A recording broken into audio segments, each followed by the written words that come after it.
Hello and welcome. You're watching To The Point. Even after 1 year, the government has failed to either announce one rank, one pension or even indicate clearly when it will happen. As a result, ex-servicemen are disillusioned and many feel let down. Some are even planning protests in June. So in part 2, we ask, how do we explain this delay? Is the government backtracking or is it just a lack of political will?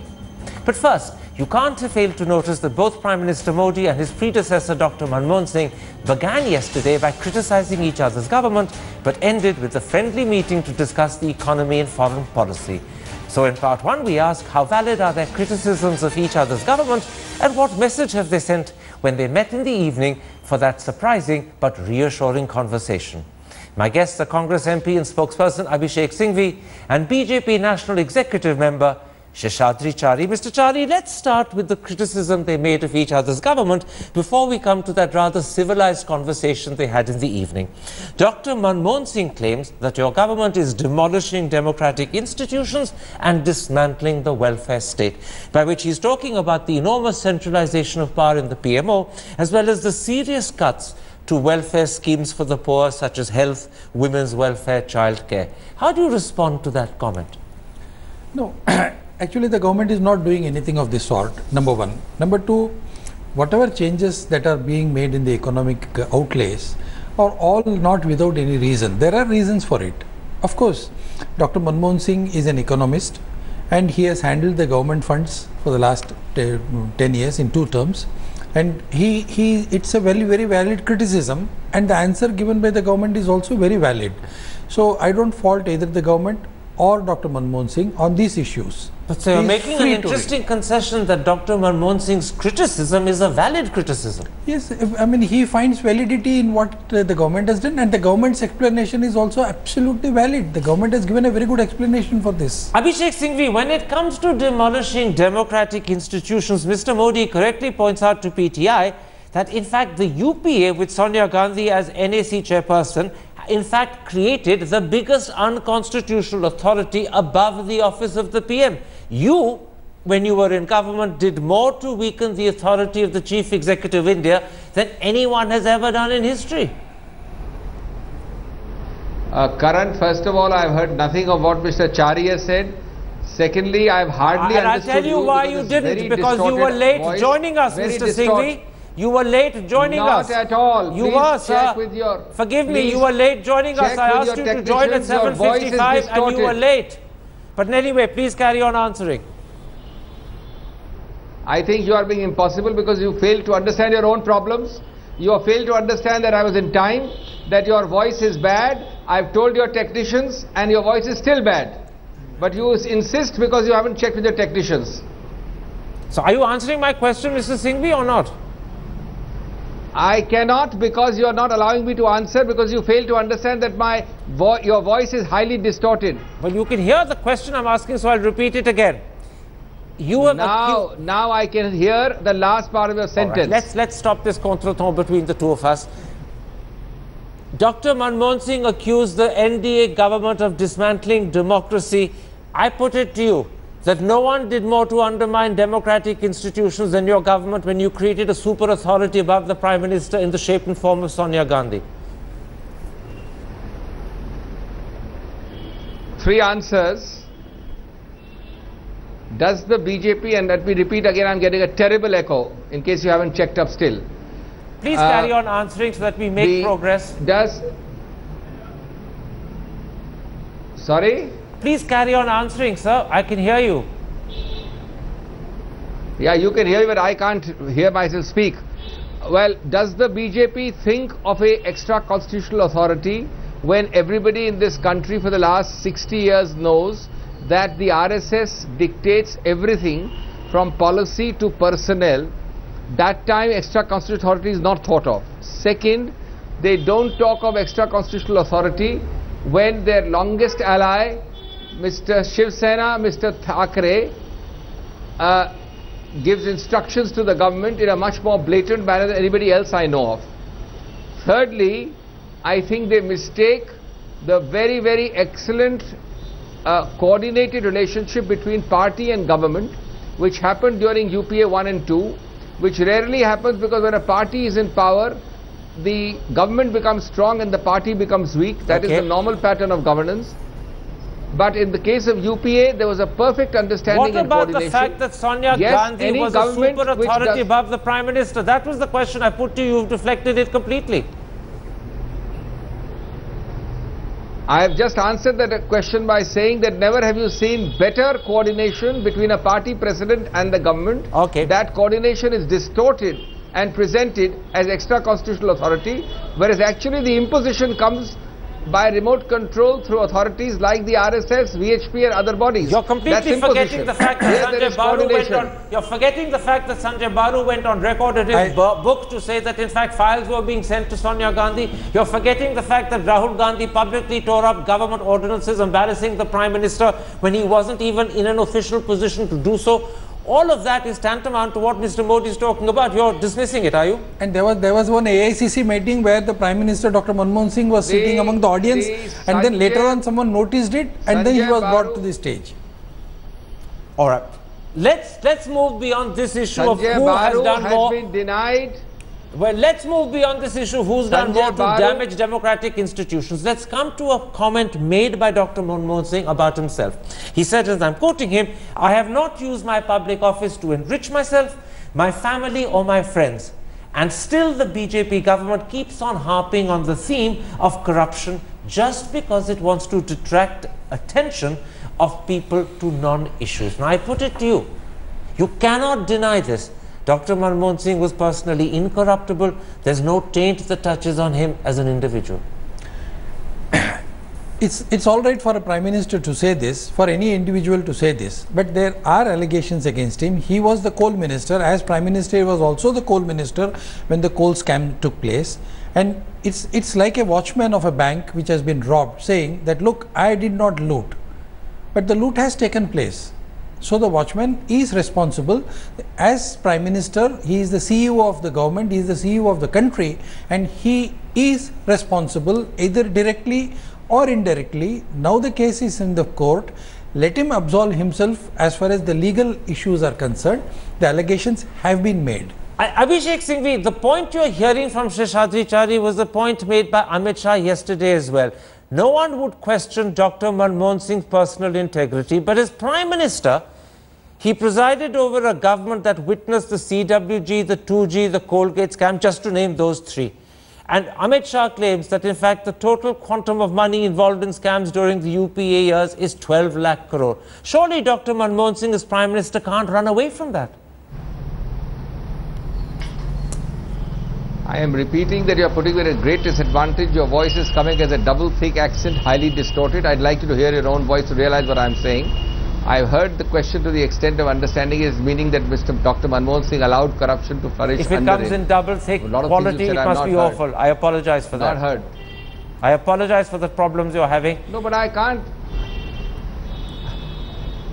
Anyway, to the extent I understand your question to mean that he allowed corruption and was not himself corrupt, I can't do this, Karan. My voice is coming right back at me. I apologize, Mr. Singhvi. I'll go to Mr. Chari and hopefully the technicians will correct the problem that you're having. My apologies for the fact that you're hearing me in double, which is obviously very painful for anyone.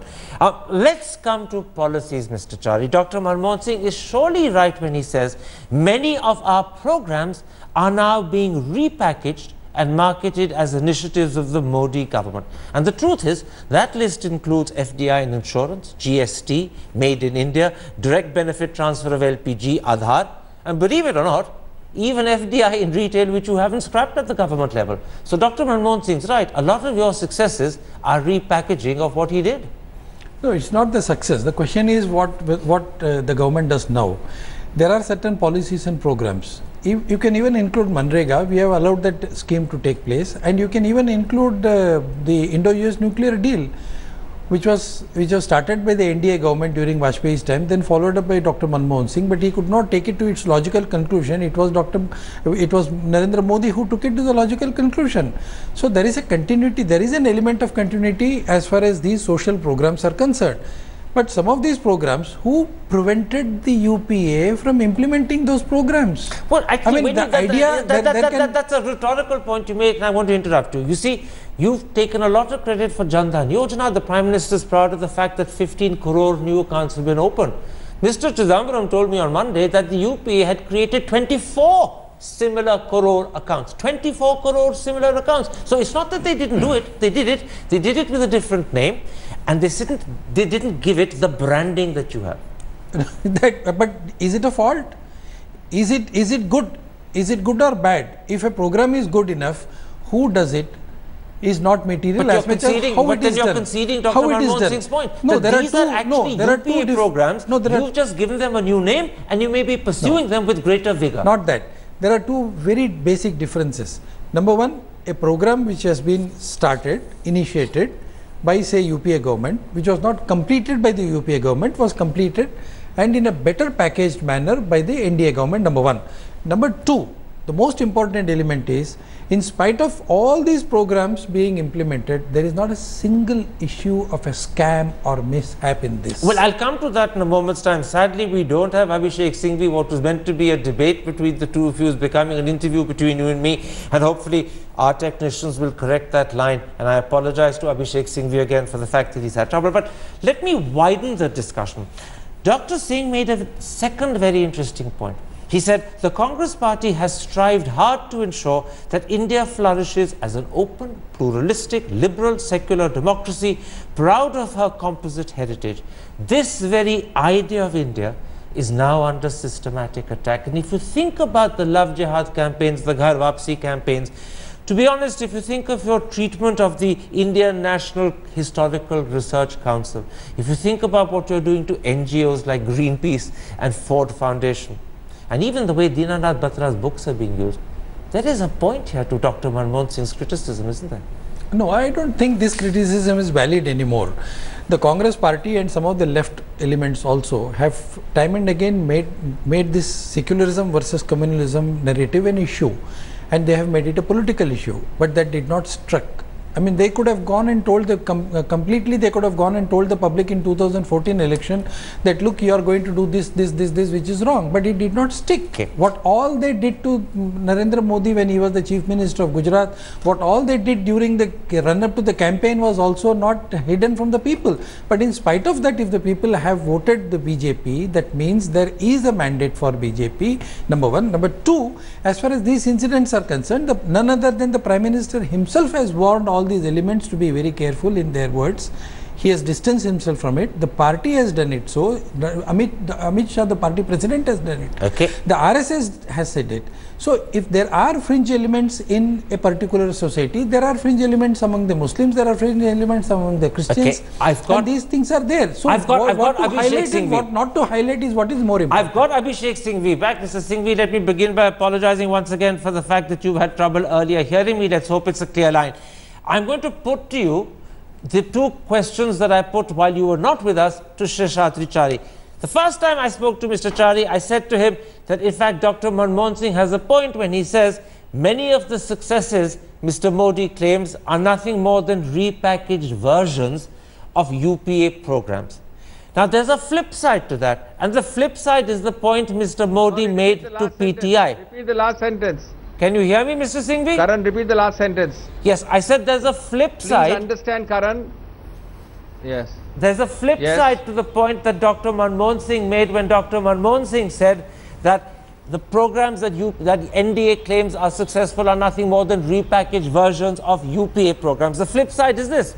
Mr. Modi said to PTI, if con is the opposite of pro, Congress is the opposite of progress. And there Mr. Modi is reflecting the fact that many middle-class people, investors, industrialists, entrepreneurs turned against you. That's ultimately why you were reduced to just 44 seats.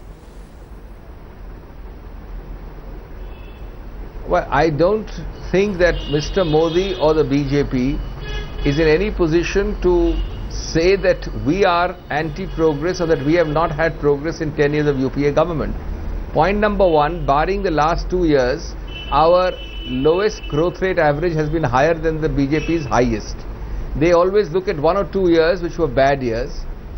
The Congress has brought in programs and policies which are altogether new, unprecedented in 60 years. Even earlier Congress governments had not got those policies. There is not a single new policy initiative by the BJP NDA. They have at the most repackaged and done up some programs and started them again. So where is the basis of saying anti-progress? If you agree with everything when you, the BJP, are in opposition, and you start changing our showpiece laws, then of course we will oppose it. But that apart, there is A, not a single new program by you, and B, the figures show that our economic performance over 10 years on an average basis is far, far better than your 6 years earlier or your 1 year now. And I can give you figures for that. Well, on that 1 year now, you have to concede that the economic growth of the country 2014-15 is better than 2013-14 and 2012-13. So their first year is better than your last two. That you have to concede. Yes, of course I do. I agree. Okay. Is it fair, Karan, to compare 10 years with just 2 years? Everybody knows the problem in those 2 years. Well, also you can't compare 10 years with one. The improvement now, okay, improvement you're talking about now is on an altered basis. You're not comparing apples and apples, and you know that. Let's come. I'll very quickly go ahead. I'll repeat what a very senior Congress leader told in one of the channels when he told me personally also. We started in 2004. We started with 8.4% and we ended with 4.8%, and that is the reason why we lost. This is what the Congress leader himself said. Let's come, Abhishek Singhvi, to the second question and issue that I put to Mr. Chari while you were not there. I said to Mr. Chari that Dr. Manmohan Singh had made a very telling point when he said that there was a systematic attack on the India that he believes Congress stood for, an open, pluralistic, liberal, secular democracy. And I pointed out to Mr. Chari that the handling of issues like Ghar Wapsi, the handling of issues like conversions, the handling of issues like NGOs proves Dr. Manmohan Singh's point. In reply, what Mr. Chari said was that the Prime Minister had clearly spoken out against the conversion campaign, so had Amit Shah. Now I want to put to you the opposite. People like you and your colleagues have appeared on television programs and criticized Love Jihad and criticized Ghar Wapsi. But Sonia Gandhi and Rahul Gandhi have kept their lips sealed. And even more tellingly, she, as a lady who was born a Catholic, would have known how hurtful it is to Christians to have Christmas redesignated as Good Governance Day, and she didn't say a word. Archbishop Kuto on this show criticized her for her silence. So where's she on this issue any better than Mr. Modi? Well, your very, very long question again has very distorted voice tones to me, though thankfully the echo is gone, but your voice is not at all clear. But I get the gist of it. And please let them improve your voice coming to me.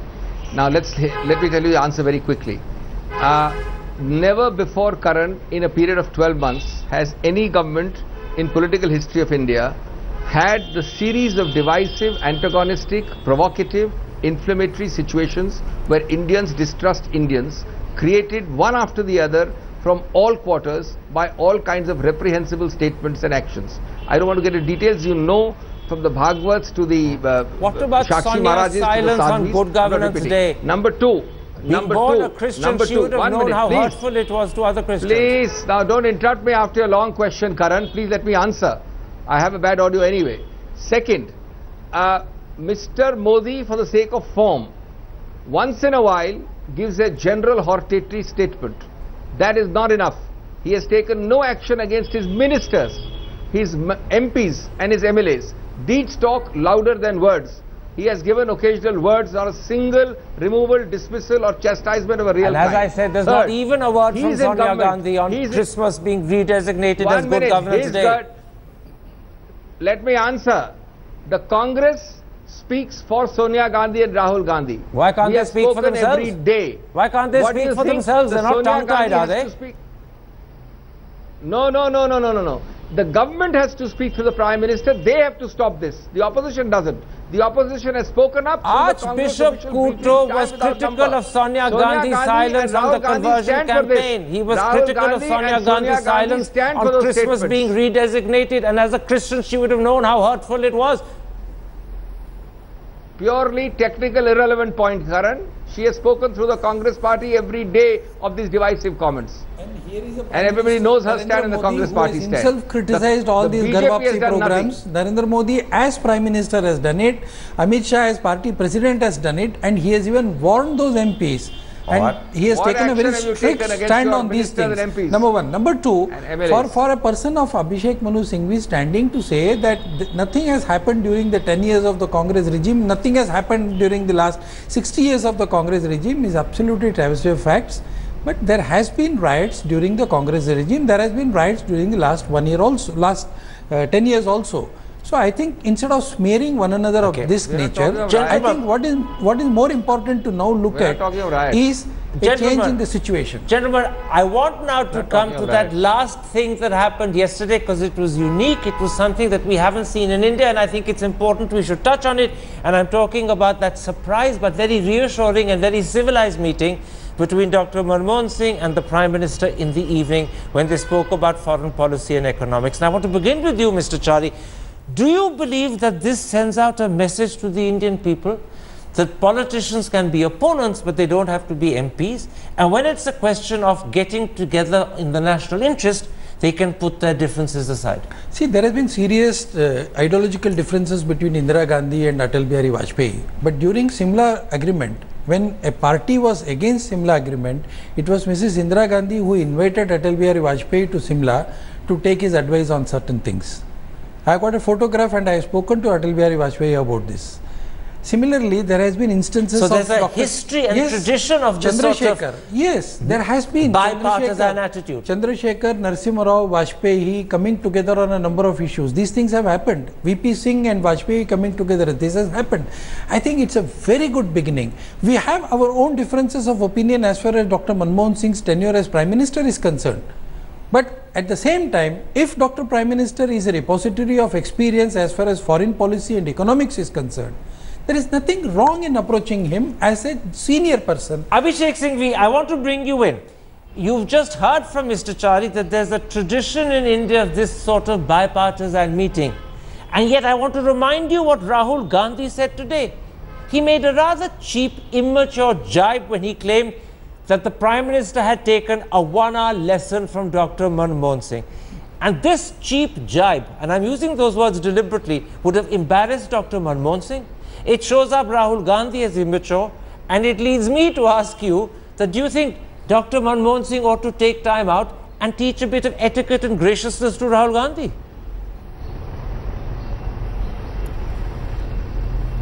Karan, there are two totally separate things.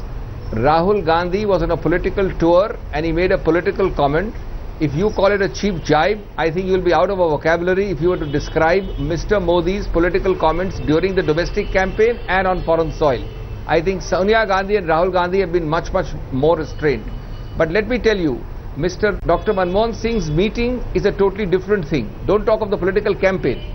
I totally support these things. I believe that we are different from Bangladesh, Pakistan and each one of our South Asian neighbors, because we can sit in Central Hall, which Rajnath Singh sitting behind me or Pawar sitting next to me, and discuss things. Nawaz Sharif and Ziaul Haq or Musharraf cannot do it in Pakistan. That's the difference of India, that's the idea of India. I also believe that there are always people in each party who carry tails and tattles behind your back. If I was to go and invite a Prime Minister of India, after having invited my party president or the President of India or anybody else from my party to my son's wedding, if I go and invite the Prime Minister of India, I don't see anything. We are not political enemies that we can't see each other. On the contrary, I have always opposed that if you personally keep on attacking persons, you actually make a hero out of them. So I think nobody is suggesting that the ex-Prime Minister meeting the current Prime Minister should be looked askance. But I know that there are people who go and do a social call, they think that you have sold yourself. I'll stop you there, Abhishek. Do you think that anybody will sell this? I'll stop you there. I'll simply add Rahul Gandhi needs to learn from you how to describe events so that in fact he sounds more gracious and less immature. My apologies for the problem that you had with sound, but I will add that if you had joined us as I requested at 7:55 rather than sit down only at 7:57, you might have given my technicians a little bit of time. But despite that, I apologize for the fact that you had trouble. The sound should have worked. It shouldn't have been a problem for you.